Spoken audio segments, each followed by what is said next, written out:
I think the beauty of the neurosurgical career is that the challenges don't go away. It's a lot like knowing that you've climbed just to the lowest reaches of a tall mountain. I think the big challenge is that the whole way that we're looking at the world is starting to change. It's really integrating kinds of information that are not in our direct visual path. So any microscope now has got to be able to see in multiple spectra, and we can see that it's doing that with infrared and with fluorescein. But beyond that, we're starting to get into exoscopes and into other devices that are moving into parts of the visual spectrum that are maybe not what we're used to seeing, ways that we're not used to visualizing.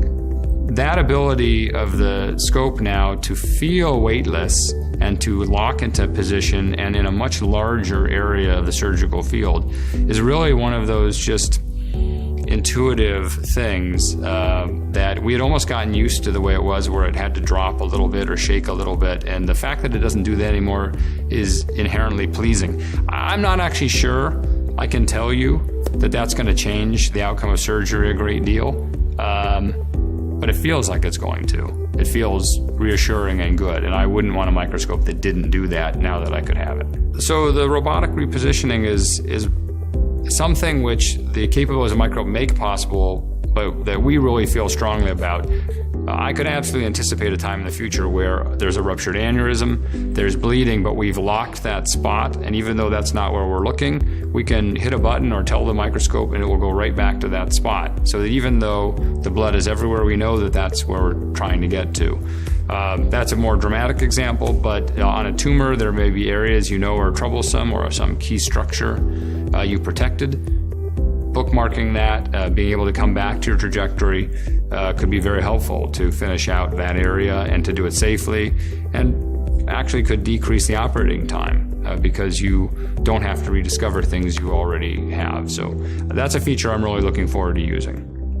The position memory allows you to set these reminders or return to views that worked before, and in the end kind of integrate how you put these together in your operative plan.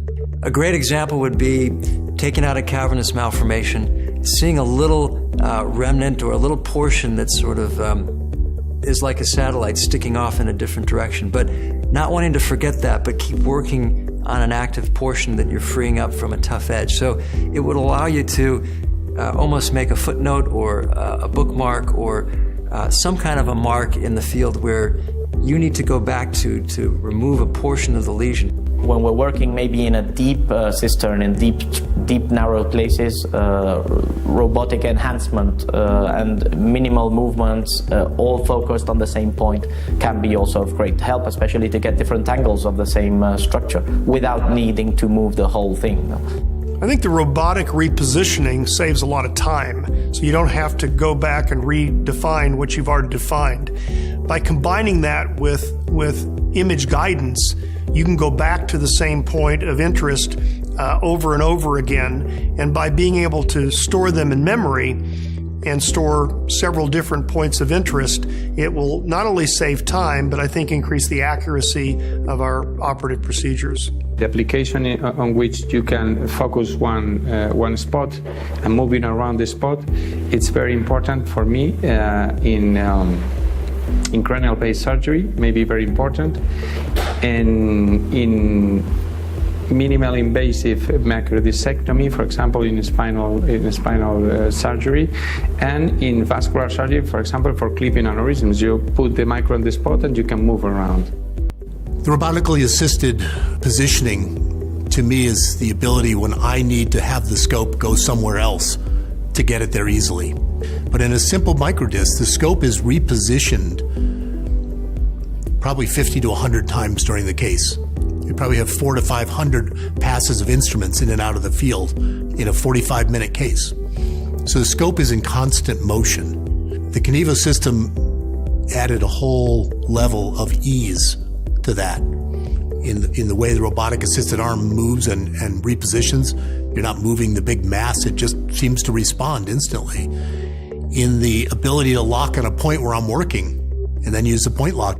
Throughout the procedure, there are points in time where you probably have to remove the scope from the field for a short period of time to get an X-ray for verification of position, to move our C-arm in and out as we put in implants and check positions, and then return the scope quickly to the same position. So if I have the ability to benchmark my position and just lock it, pick the scope up and set it aside, have the X-ray taken, hit a button, have it return right to my working position without taking the time to reposition everything.